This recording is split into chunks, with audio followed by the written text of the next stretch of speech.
Hello, aspirants. Welcome to this high energy strategy explainer. 24th May 2026 UPSC prelims का वो बड़ा दिन। आज हम लोग सी सैट लॉजिकल रीजनिंग की ऐसी सॉलिड स्ट्रैटेजी डिकोड करने वाले हैं कि एग्जाम हॉल में कोई भी ट्रिकी सवाल हमें डरा नहीं पाएगा। Let's get straight into it. तो हमारा अल्टीमेट टारगेट क्या है? Exactly 66 marks out of 200। सीजैट का ये क्वालिफाइंग हर्डल पार करने के लिए हमें बस यही मैजिकल नंबर चाहिए। लेकिन यहाँ एक बड़ा कैच है, 1/3 नेगेटिव मार्किंग। इसलिए तुक्के तो बिल्कुल नहीं लगाने हैं, हमें चाहिए 100% accuracy for sure. Okay, let's dive into this. आज के इस ब्लूप्रिंट में हम लॉजिकल रीजनिंग को 4 मेन पिलर्स में ब्रेक डाउन करेंगे। पहला, डायग्राम्स, जिसमें सिलोजिज्म्स और रिलेशंस आएंगे।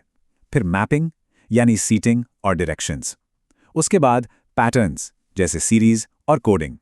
और लास्ट में कुछ पावरफुल एग्जाम मंत्रास एक फ्री पीडीएफ चेकलिस्ट के साथ।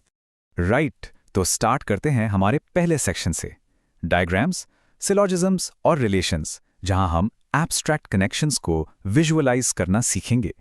सिलोजिज्म्स में ना एक सिंपल सा रूल चलता है, ड्राइंग इज एब्सोल्यूट लॉ।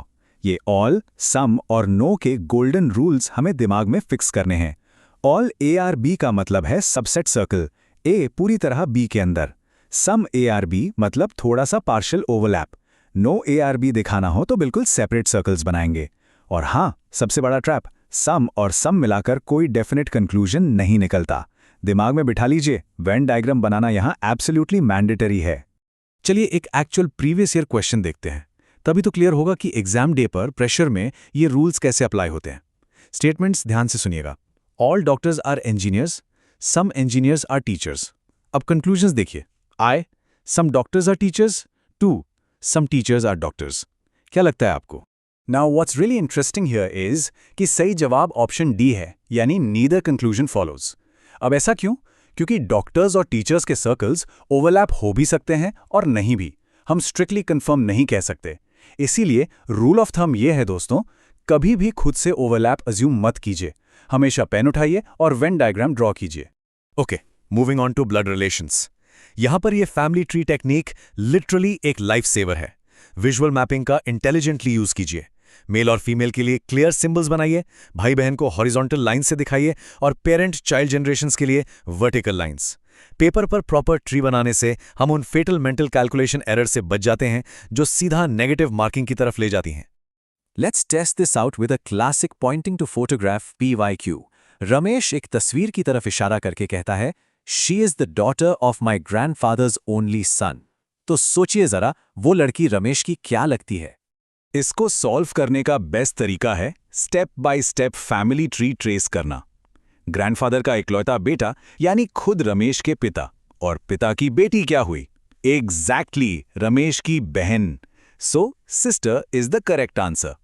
जब तक ट्री पेपर पर पूरा ड्रॉ ना हो जाए, हवा में रिश्ते गेस करने की गलती कभी नहीं करनी है। सो अब आते हैं हमारे अगले पड़ाव पर, सेक्शन 2, मैपिंग, सीटिंग और डायरेक्शंस। यहां फोकस है हर चीज को एग्जाम में परफेक्टली प्लेस करने पर। स्पेशल अवेयरनेस के सवालों के लिए ना एक बहुत ही पावरफुल प्रो टिप है, एक गोल्डन रूल। सीटिंग अरेंजमेंट चाहे लीनियर हो या सर्कुलर, अपना डायग्राम हमेशा उस इंसान से एंकर करके शुरू कीजिए जिसके पास सबसे ज्यादा रेस्ट्रिक्शंस या फिक्स्ड कंडीशंस दी गई हों। ऐसा करने से आगे की पजल प्रैक्टिकली ऑटोमेटिकली सॉल्व होने लगती है।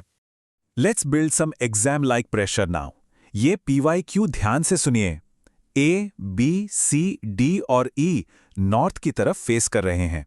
B A के इमीडिएट राइट में है, D एक्सट्रीम एंड पर है, C E और B के बीच है, और E एक्सट्रीम एंड पर नहीं है। पूछा गया है कि लेफ्ट से D की पोजीशन एग्जैक्टली क्या है। So the crucial point is, अगर हम step by step properly placement करें तो फाइनल सीटिंग ऑर्डर बनता है A, B, C, E और फिर D।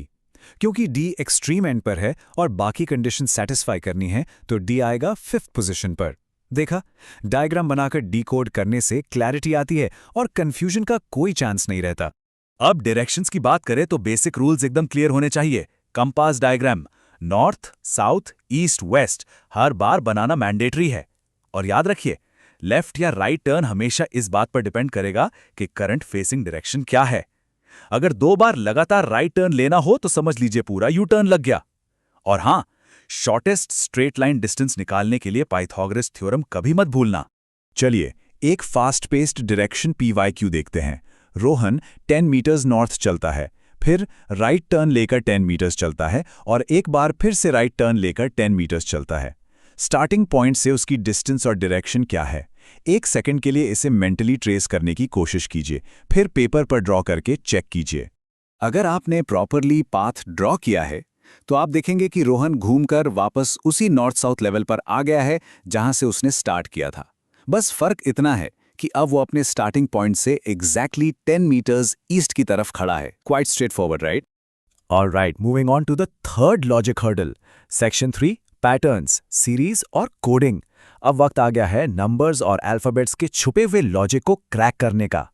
And this brilliantly illustrates हमारा अप्रोच नंबर सीरीज के लिए। यहां पर ना हमारा 30 सेकंड स्किप रूल बहुत स्ट्रिक्टली अप्लाई होता है। लॉजिक पकड़ने के लिए ये 5 स्टेप चेकलिस्ट फॉलो करनी है। पहले कंसेक्यूटिव टर्म्स के बीच डिफरेंस चेक कीजिए, फिर स्क्वायर्स या क्यूब्स ढूंढिए, अगर वो नहीं है तो ऑल्टरनेटिंग पैटर्न्स चेक कीजिए, फिर मल्टीप्लिकेशन ट्राई कीजिए और लास्ट में मिक्स्ड ऑपरेशंस। इसे हमेशा इसी एग्जैक्ट ऑर्डर में चेक करना है।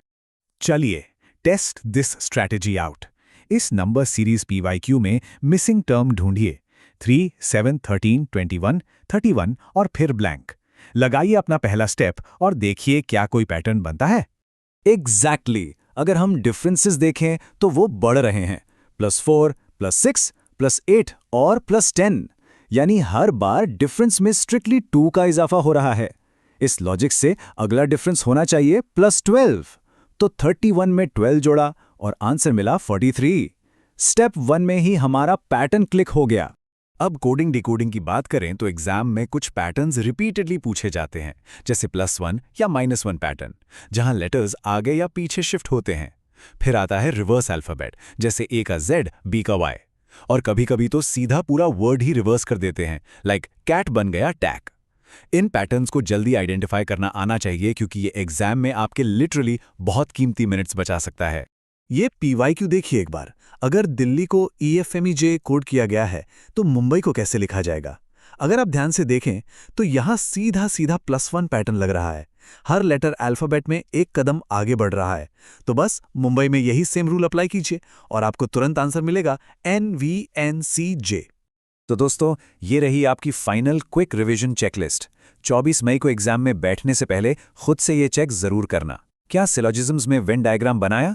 ब्लड रिलेशंस में फैमिली ट्री प्रॉपर्ली मैप किया? सीटिंग अरेंजमेंट मैक्सिमम कंडीशंस वाले पर्सन से शुरू किया? सीरीज के 5 पैटर्न्स सीक्वेंशली चेक किए? और क्या डायरेक्शन सॉल्व करते वक्त कंपास ड्रॉ किया? अगर इन सब का जवाब हाँ है तो आप बिल्कुल सही ट्रैक पर जा रहे हैं। और आखिर में सबसे इंपॉर्टेंट, हमारा एग्जाम डे मंत्रा। रीजनिंग में कभी भी हवा में यानी मेंटली सॉल्व करने की कोशिश मत कीजिए। रफ पेपर लीजिए और हमेशा डायग्राम बनाइए। और एक बात, अगर 30 सेकंड्स में सीरीज का पैटर्न क्लिक नहीं हो रहा तो ईगो पर बिल्कुल नहीं लेना है, सीधा आगे स्किप करना है। आज के स्ट्रैटेजी एक्सप्लेनर की फ्री PDF चेकलिस्ट आपको नीचे डिस्क्रिप्शन लिंक पर मिल जाएगी, वहां से जरूर डाउनलोड कर लीजिए। चैनल को सब्सक्राइब करें ताकि हम ऐसी ही सॉलिड स्ट्रैटेजीज आपके लिए लाते रहें। और जाते जाते एक सवाल जो हमें हर रोज खुद से पूछना है, are we truly ready to conquer that 66 mark hurdle? मिलते हैं नेक्स्ट एक्सप्लेनर में। ऑल